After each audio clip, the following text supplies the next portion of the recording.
Raphaël Nzabakomada Yakoma. L'Afrique centrale insurgée, la guerre du Congo-Wara, 1928-1931. Grand 2, vie et mort de Carnot, première phase de la guerre. Carnot, une agitation diffuse. En 1927-28, dans de nombreuses régions de l'AEF, victimes depuis près de 30 ans d'une politique aveugle, les conditions pour le déclenchement d'une révolte étaient réunies. Les recrutements de main-d'œuvre, le recouvrement de l'impôt de capitation, les travaux de réfection ou de construction des routes et des ponts fournissaient de motifs réels de mécontentement. Dans beaucoup de révoltes, dans beaucoup de circonscriptions, apparaissaient des signes de révolte et de résistance. Mais il manquait un chef, capable de rassembler autour de sa personne les éléments indispensables à une lutte et de lancer le mouvement.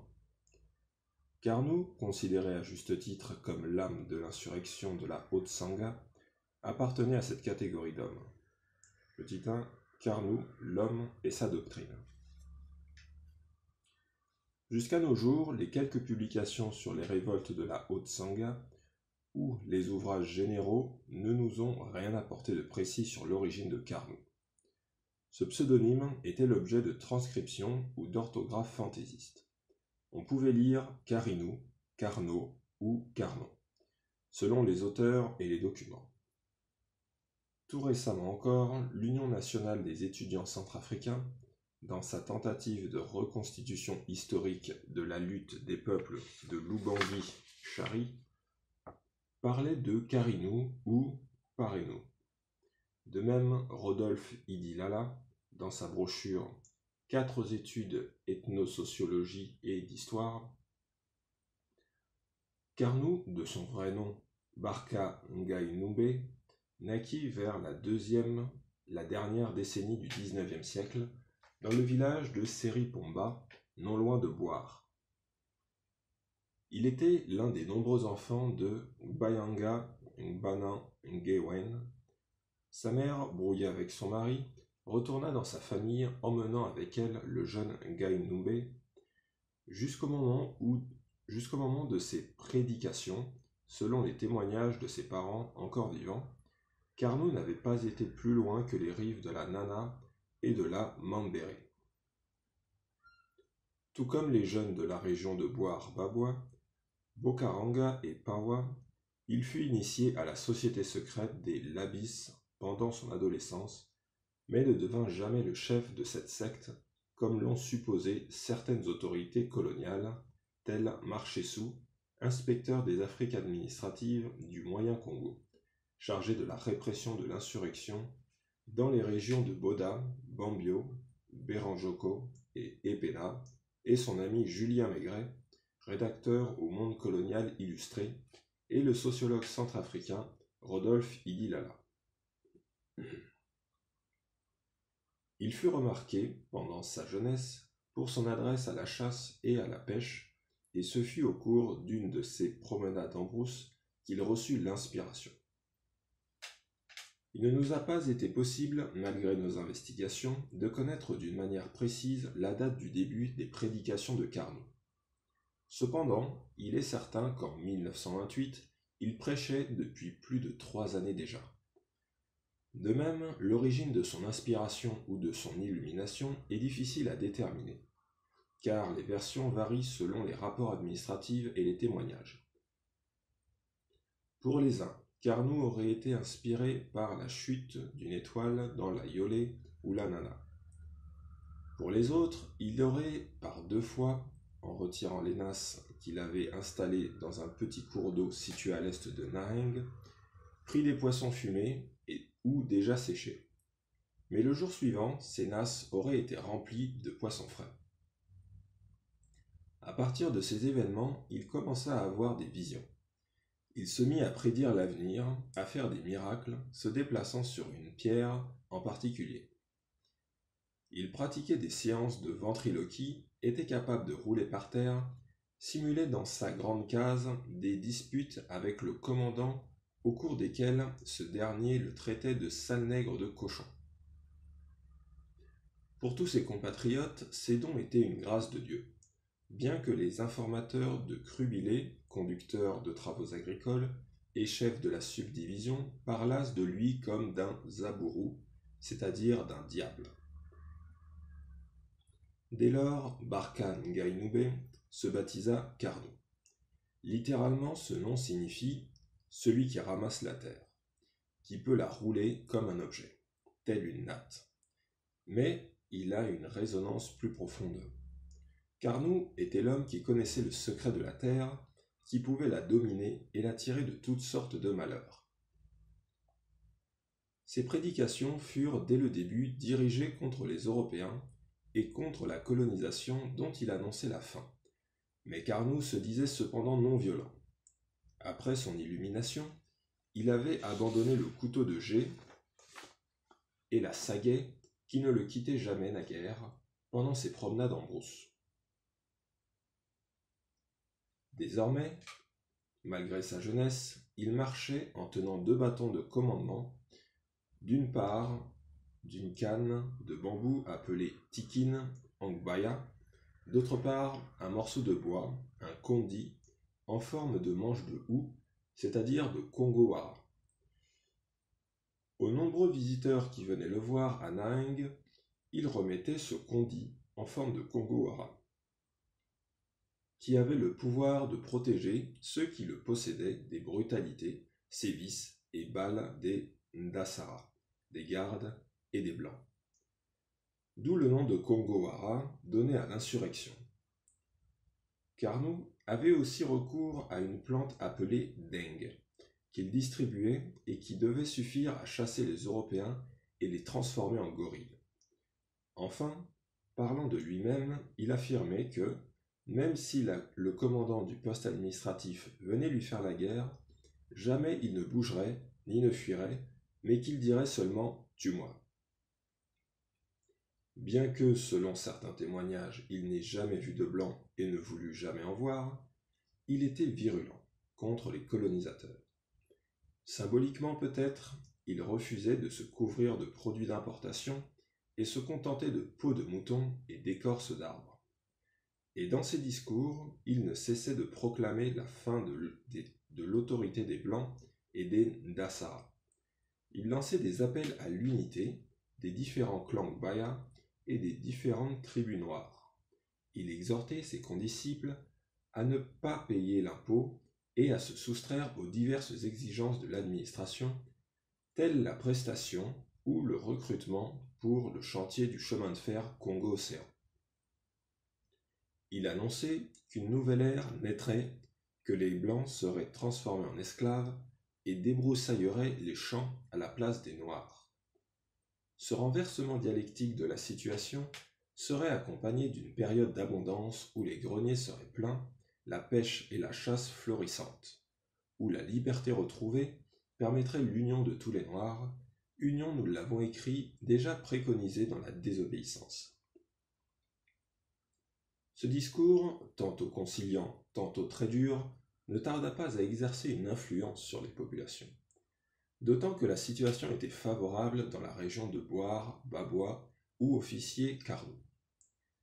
En effet, en plus du recrutement de travailleurs pour le chantier du Congo-Océan depuis 1924 et pour la construction de l'axe routier Bangui-Yaoundé, le taux de capitation était passé, malgré l'avis contraire du chef de circonscription, de 3 francs en 1925 à 7 francs 50 en 1926-27.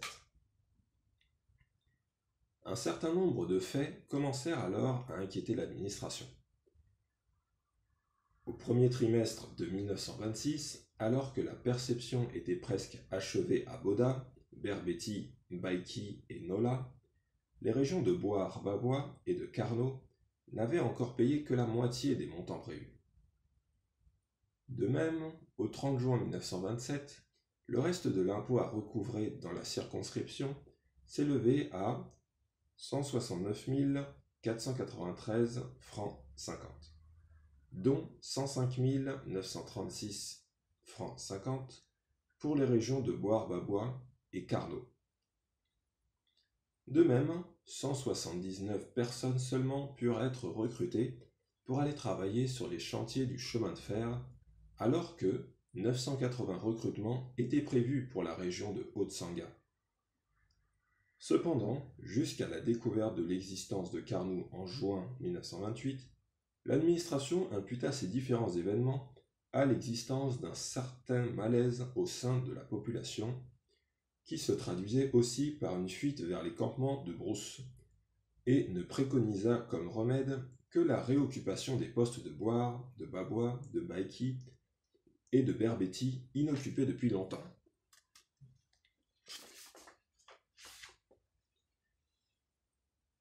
Il ne fait toutefois aucun doute que, dans la région de Haute-Sangha, les idées de Carnot étaient déjà largement répandues et que les habitants n'attendaient sans doute qu'une occasion pour se manifester. Petit 2. Ère d'influence de la doctrine de Carnot. Carnot n'était pas un prophète voyageur, mais ses idées ont pu se propager jusqu'à 250 km de Nahing. En effet, tous les chefs de terre et les villages déléguèrent bientôt leurs hommes de confiance, les juges et les féticheurs auprès de Carnot, afin de recevoir le Kongowara et le Deng et d'écouter les prédications.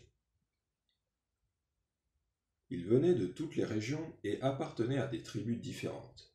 À leur retour, ils diffusaient les nouvelles dans les villages qu'ils traversaient. Dans la région de Boar-Babois, même, mis à part des chefs comme Abba, Naziboro, Koundé, acquis à la cause de l'administration coloniale, la plupart des notables apportèrent leur soutien aux prophètes de Nahing, ainsi les notables des villages qui portent encore leur nom.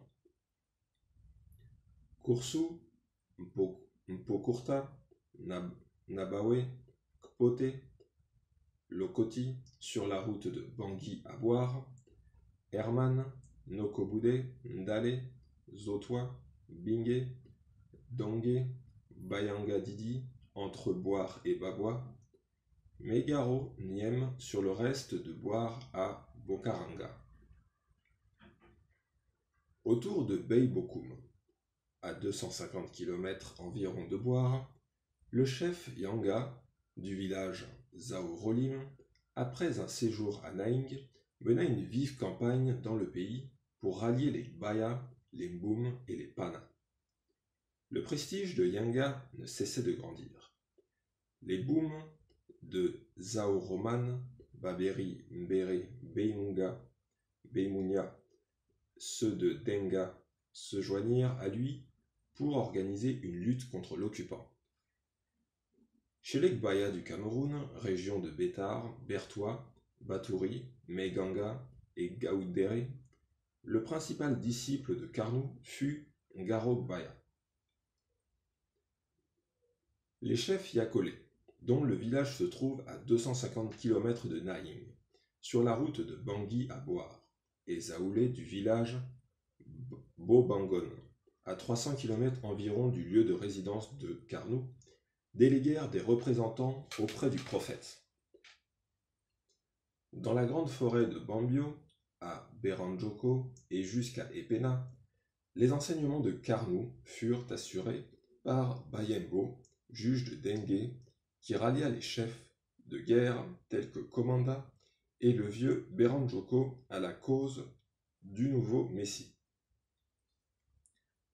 En 1927-28, l'influence du nouveau prophète sur ces régions était incontestable.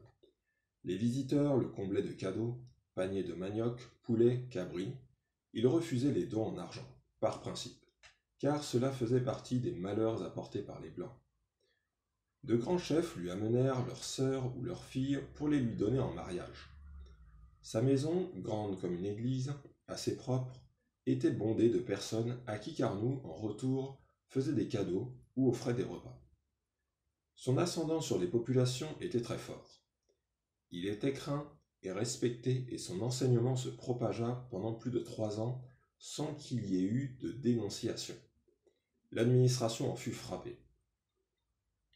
J'ai dit que, 3 années durant, Carnot avait construit sa doctrine, l'avait diffusée dans le plus grand secret. Cela peut paraître invraisemblable, c'est pourtant l'exacte vérité. Comment n'a-t-on rien su? Par la solidarité surprenante qui lie les Gbaya, toute une population connaît un acte et personne, femmes de miliciens, miliciens boy, interprètes, ménagères de blanc, traitants, catéchistes ne rompt le silence. On a parlé de Carnot et de sa doctrine au marché de Carnot en décembre dernier, 1927. On en a causé devant l'interprète. M. Diar n'a rien su, pas davantage les commerçants. Les Haoussa peut-être, quoiqu'ils jurent le contraire, savaient, ils n'ont rien dit. Un traitant originaire du Cameroun a essayé d'avertir M. Crubilé. On n'a pas voulu lui traduire la dénonciation. Daoudou, parent de Carnot, grand interprète du chef de la circonscription de la Haute-Sangha, joua un rôle important dans cette conspiration.